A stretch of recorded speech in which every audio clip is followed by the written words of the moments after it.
Let's start with what most people think they know. Sodom and Gomorrah were old towns that were said to have been destroyed by God. Most people believe that they were destroyed by divine fire because they were bad people. However, here's the thing. If you take that story to its very core and then run it through the Gnostic lens, through a Gnostic's view, everything is turned upside down. It's crazy that a good God would punish sinners for breaking silly moral rules. In fact, the Gnostic view shows a much deeper truth. God didn't punish Sodom and Gomorrah by destroying them. Gnosticism tried to hide the fact that the God of the Old Testament is not the real source of the divine light, isn't even the real maker. That job goes to a fake, blind, and haughty god or demon who thinks he is the best authority in the world. He's not. He's just a parasite master, arraying as God a counterfeit creator, who traps consciousness inside a broken material reality he can control in this world. View Earth isn't it was made by a good God and is a jail or simulation meant to stop the awakening of spiritual knowledge.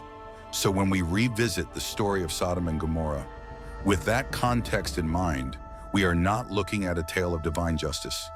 We're looking at a purge of a city, or perhaps a cluster of city-states that somehow managed to slip through the cracks of Aeonic rule. In other words, Sodom wasn't destroyed because it was evil. It was destroyed because it was dangerous to the system, because it knew too much or it was on the edge of rediscovering something that wasn't supposed to be remembered. Think about this. Ancient texts are full of recurring themes about societies that was punished or cursed for reaching too far, like Prometheus giving fire to humans, or the Tower of Babel aiming for the heavens. Sodom might fall into that same category. There's no solid archaeological consensus on the exact site or historical basis of Sodom and Gomorrah. But what we do know is that this story has been used for ages as a moral weapon, but Gnosticism throws that entire story out the window. What if Sodom was actually a haven of ancient esoteric knowledge? What if the so-called wickedness was actually the practice of banned rites, altered states of consciousness, sexual alchemy, or prednosis that would make it a threat, and threats don't get warnings, they get erased. Even the mechanics of the destruction raise questions. Fire and brimstone from the sky sounds less like divine justice and more like an ancient weapon, something technologically advanced or metaphysically designed in Gnostic texts and other esoteric traditions. The archons are often described not just as spiritual jailers, but as cosmic engineers capable of launching catastrophic rick force when their power structures are under danger. If you stop thinking like a believer and start thinking like an analyst, the story of Sodom and Gomorrah doesn't sound like moral justice. It sounds like a tactical strike. And then there's Lot, the one man who gets saved. Why? Because he was righteous? That's the sanitized version from the Gnostic viewpoint.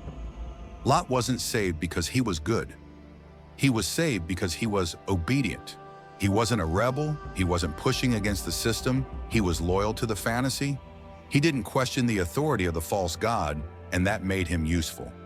The archons don't need everyone to worship them, just enough people to keep the simulation going.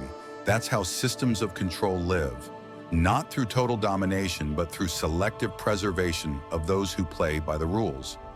The phrase fire from the sky gets thrown around like it's just poetic imagery, but if we stop treating ancient books like bedtime stories and start treating them like coded records, that phrase takes on a whole different weight. Fire and brimstone, that's not a metaphor, that's a statement, and it doesn't take much cross-referencing to see that this kind of sky-based destruction shows over and over again across different cultures.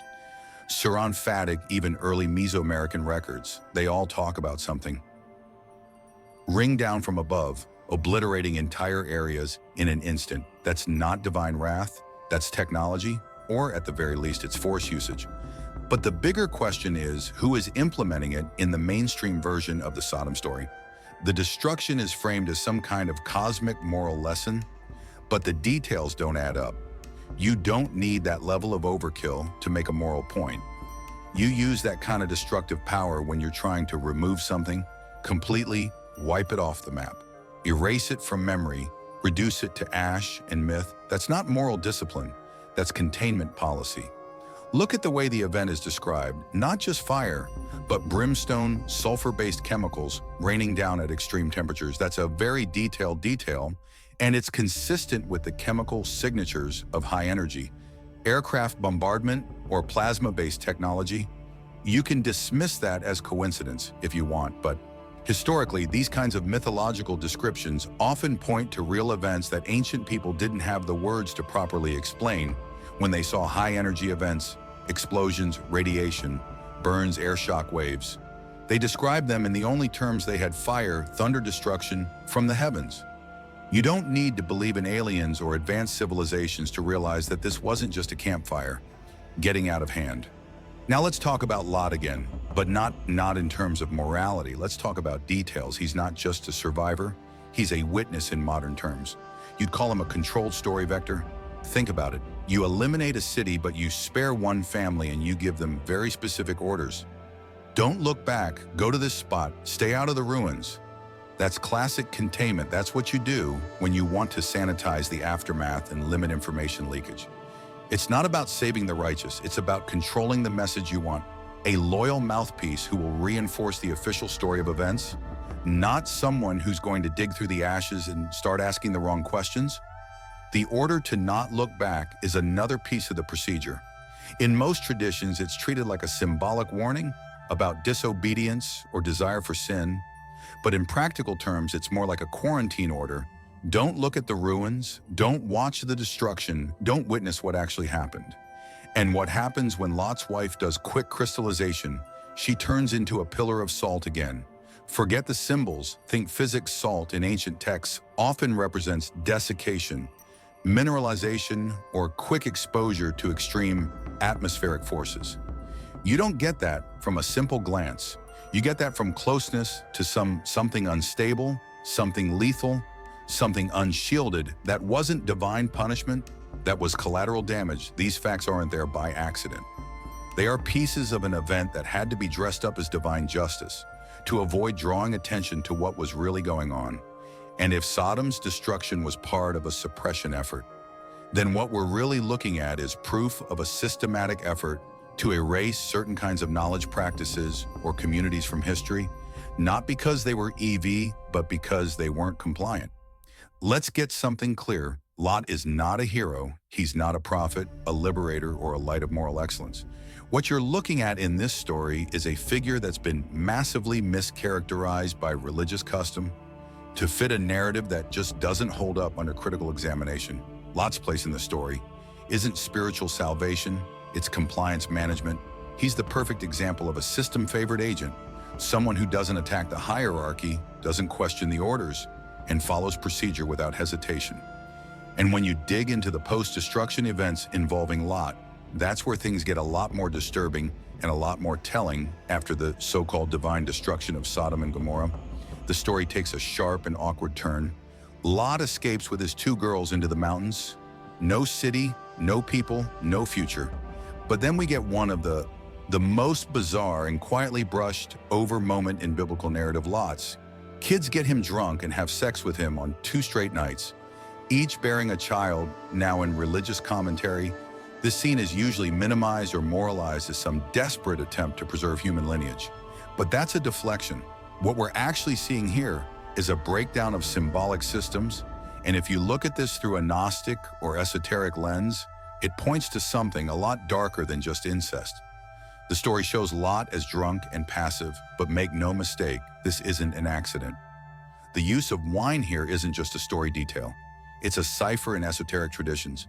Intoxication is often a metaphor for mental distortion, a consciousness that is no longer in control. No longer sovereign. Lot, already stripped from the city, isolated in a cave, becomes the vessel of a corrupted lineage, not by moral failure, but by design. This isn't about maintaining a bloodline, it's about contaminating it. This is a ritual motif, and it's not the first time you see it in old texts from a symbolic standpoint. The sexual impregnation of Lot by his daughters represents a forced propagation of pain within the system, a way of ensuring that the spiritual corruption of the archonic order continues even after the physical city is gone. The offspring of these acts become the ancestors of Moab and Ammon, Two nations that are later described in biblical history as morally compromised and often in conflict with Israel. Again, this isn't a coincidence. It's narrative engineering. The text embeds a subtle message. These countries were born of perversion, so they must be opposed, but from agnostic angle, the real meaning is this. The system that destroys also reproduces itself through decay. It doesn't just wipe out resistance, it reprograms survivors and weaponizes their legacy lot. Become a seed, not of liberation, but of mutation. What he carries forward isn't spiritual purity, it's the infection of systemic dysfunction encoded into future generations. And here's another view no one talks about. Why were the girls so certain that the world had ended? Why did they believe there were no men left on Earth? That's not just story flavor, that's an anomaly. Were they lied to? Were they under some form of psychological manipulation? Or was there a planned isolation protocol in place to sever their knowledge from the rest of human civilization? You don't get that level of despair without external influence. It sounds less like a rational choice and more like induced programming, as if they were mentally conditioned to act in a way that promises degeneration. Not survival. You can't understand events like Sodom and Gomorrah in isolation because these stories don't stand alone. They're part of a large L plan, a framework that keeps repeating itself across time and text. And once you start identifying the structural mechanics behind these so-called divine acts, you begin to see the real purpose of the narrative. Not to explain history, but to regulate perception. It's a control mechanism disguised as mythology. Look at the wider pattern: destruction by divine order, a hand-picked survivor, a post-catastrophe genetic reboot. These aren't random themes, they're repeatable templates. You see the same formula in Noah's flood, you see it in the story of Babel, you see it again in Exodus, different names, different settings, same basic structure. It's a standardized process. And that's not just a literary coincidence. It's systemic narrative engineering meant to validate authoritarian cosmology in the Gnostic worldview. That authoritarian framework is not divine, it's archonic. These stories are not revelations from a higher reality. They're propaganda from a counterfeit government. What you're seeing is mythological design built to normalize cosmic control, and Sodom is just one node in a much bigger network of suppression events. Every time a society in these texts hits a certain threshold of independent self-awareness or deviation from centralized religious obedience, it gets wiped out. The survivors are then integrated into the dominant story, either through bloodline assimilation or psychological reprogramming. That's not divine justice. That's story sterilization. Let's get specific after Sodom is erased. What's the next move in the book? The survivors are redirected into lineage construction. Lot's daughters give birth to tribes just like Noah's boys do after the flood. Just like Jacob's sons later become the base of Israel's tribes. These stories aren't just about who lives and who dies. They're about who is allowed to define approved genealogies, because once you control the bloodlines, you control the Mayas, and once you control the mythos, you control cultural identity. It's genetic story consolidation. And here's what most people overlook: none of these genealogies are random. They're all written retrospectively. These texts weren't created in real time. They were constructed long after the supposed events happened, and always with an agenda. That agenda was to validate certain bloodlines as valid and others as cursed, impure, or born of deviation. That's exactly why Moab and Ammon are treated as morally inferior. In later texts, their birth story is carefully crafted to frame them as products of perversion, because the dominant religious system needed to delegitimize rival tribes and excuse their exclusion. The incest narrative wasn't just upsetting, it was political. This is how ideological control works at the structural level. You don't just destroy dissident places, you rewrite their memory, stigmatize their descendants, and program future generations to associate resistance with pollution. That's long-term control. That's how systems survive their originators, by embedding their hierarchies into the mythological lifeblood of culture itself. And it doesn't stop there. Once you establish that only select genealogies are holy or chosen, every other society, every other culture becomes expendable, not just physically, but cosmologically. You are not just erasing enemies, you stripping them of metaphysical authority. That's what the Sodom story is really doing in the background. It's not just a warning tale, it's an exclusion rule wrapped in divine theater. Let's cut straight into it. The thought of divine punishment is one of the oldest tools of psychological enforcement in human history. The concept isn't just religious, it's political. And Sodom and Gomorrah are textbook cases of how that idea gets deployed as a narrative weapon to justify control through fear obedience, through trauma, and loyalty through terror. But here's the part that most people don't connect. This idea of punishment from a higher authority is not exclusive to religious books. It's baked into every form of hierarchical system we've ever built. And in the Gnostic worldview, it's not a moral structure, it's a game, feedback loop created by archonic systems to keep the human mind in a constant state of self-surveillance and existential submission. The Sodom narrative is just one node in a much bigger psychological matrix. Think about the mechanics here. You make a story where deviation from a prescribed behavioral code leads to annihilation. Then you enforce that code across generations as divine law. What you're doing is training fear at a cultural level, not just fear of death, but fear of disobedience, fear of independence, fear of thought itself. That's not religion. That's behavioral conditioning, and it works because the human nervous system doesn't distinguish between myth and memory. It just records pain. And when you embed trauma into the narrative foundation of society, you don't need to micromanage people anymore. They police themselves. That's the gen of story control. Now here's where it gets darker. Gnostic systems understand the entire religious superstructure of the Old Testament, not as divine communication, but as iconic code disguised as sacred law. The so-called orders of God are not coming from a benevolent source.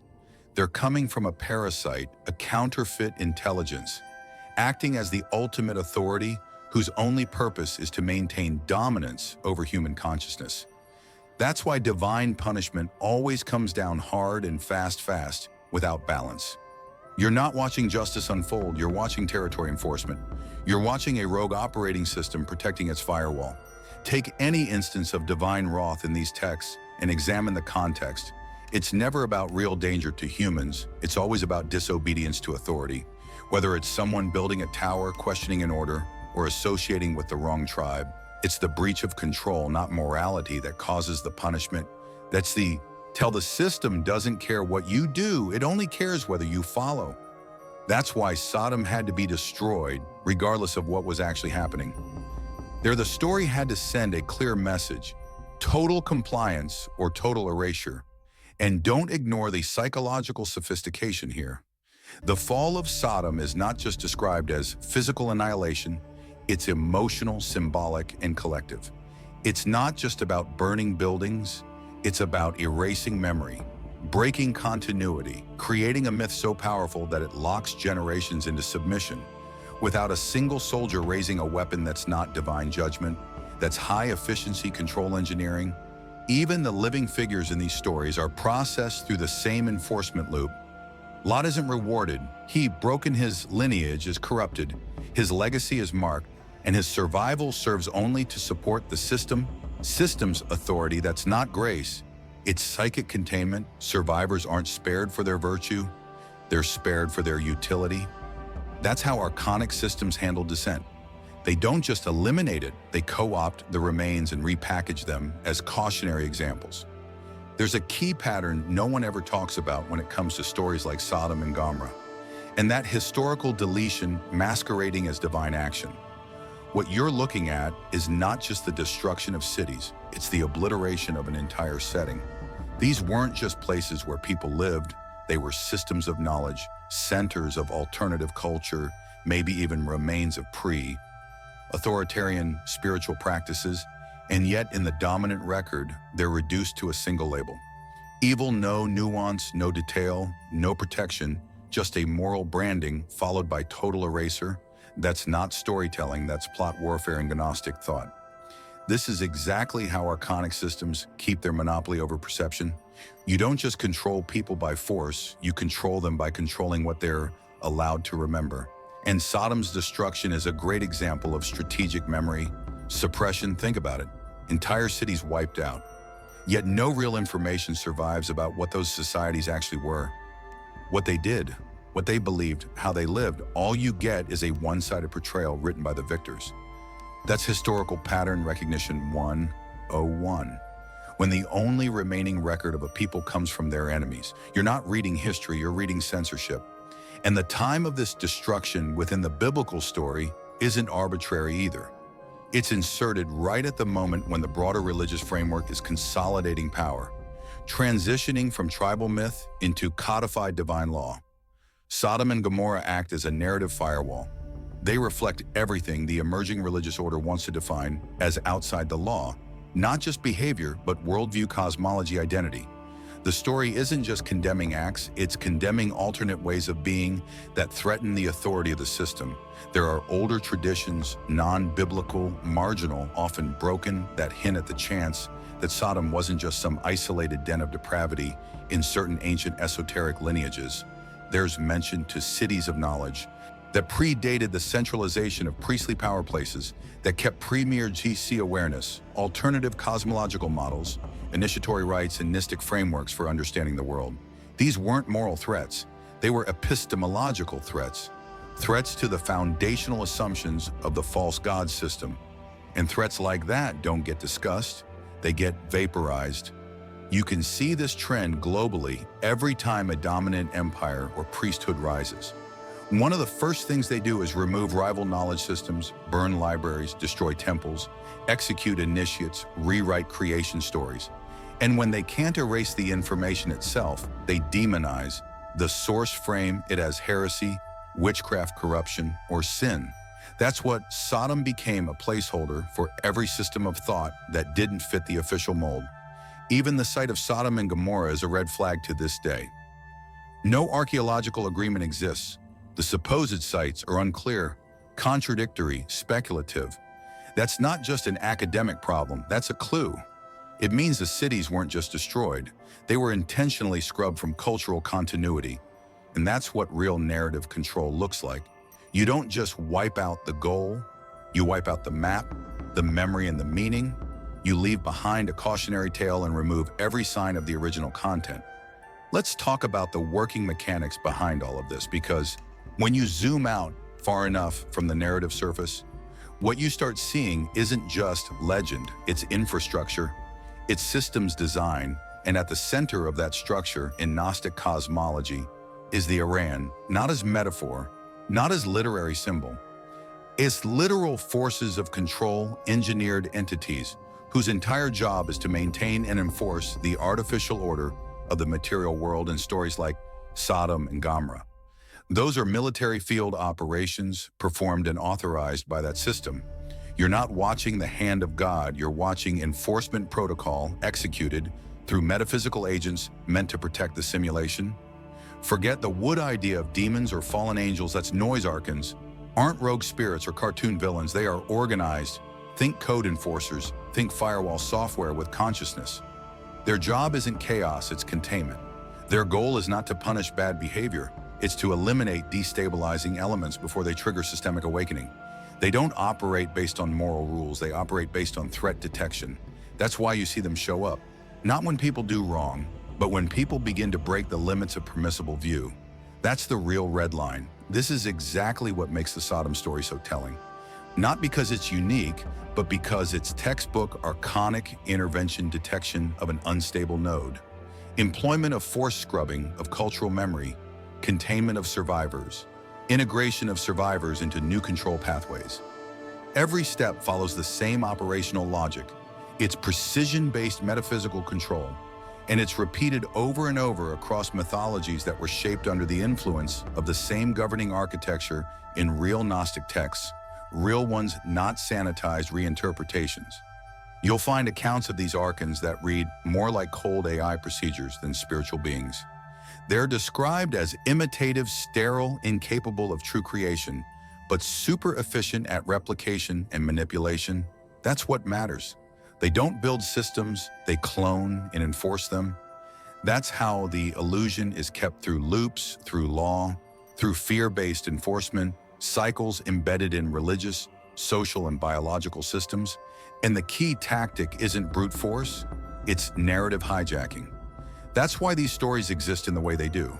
Sodom wasn't just destroyed, it was reframed. The real event was overwritten with a moral software patch that change suppression into righteousness, destruction into divine discipline. That's the Aaron strategy. Don't just erase the target, infect the image of the event itself, so that even centuries later, no one sees what really happened. They see what the system wants them to see: a morality tale, a warning, a law disguised as history. This is exactly why Gnosticism has always been suppressed and ignored, because it doesn't play by the official script. It doesn't worship the authority, it names it. It labels the false god and the enforcement apparatus surrounding it. And when you start naming the structure, you become a problem. That's why Gnostic books were burned, buried, erased, misrepresented, because they don't just expose theological inconsistencies, they show the operational design of the archonic system itself, and that makes them especially dangerous. And it's not just about ancient stories. The iconic enforcement pattern isn't historical, it's cyclical. It keeps activating different names, different methods, same architecture. The moment a society, a group, or even a person, consciousness begins destabilizing the consensus story, whether through knowledge, experience, or inner realization, the Paitidi machine responds sometimes with brute destruction, sometimes with story distortion, sometimes with social isolation, exile, humiliation, rebranding, but always with a reaction calibrated to neutralize destabilization and redirect it into acceptable forms. And that's exactly what Gnosticism pulls the curtain back on. Not to tell you a better version of the story, but to show you that the story itself was a tool, not to offer salvation, but to reveal the blueprint. That's why these texts, these ideas were buried, banned, hunted down, because they describe the structure, and when people see the structure, they stop following it. That's the real threat, not rebellion, but recognition. Sodom wasn't a one-time event, it was a code module, a shutdown algorithm, and it's still running every time you see mass banning. Collective moral panic, selective historical preservation, mythologized violence justified by divine order. It's the same script reactivated, and unless people learn to understand the mechanics behind these scripts, the cycle just keeps repeating under new flags, new religions, new ideologies, but always with the same elimination of the unaligned reposing of lives and memory control at scale. So when people ask, why did God destroy an entire old city, they're asking the wrong question. The better question is, who wrote the story, who benefited from the destruction, and who created the system that keeps rewriting truth into obedience play? Once you start asking that, everything changes. Thanks for watching this video all the way through. I know this wasn't like information, and I don't take your attention for granted. If you made it to this point, it means you're someone who actually engages, thinks critically, and digs deeper than the surface story. And I respect the hell out of that. Truly, thank you for being here and for thinking with me. Instead of just consuming passively, I value you. I'll see you in the next one.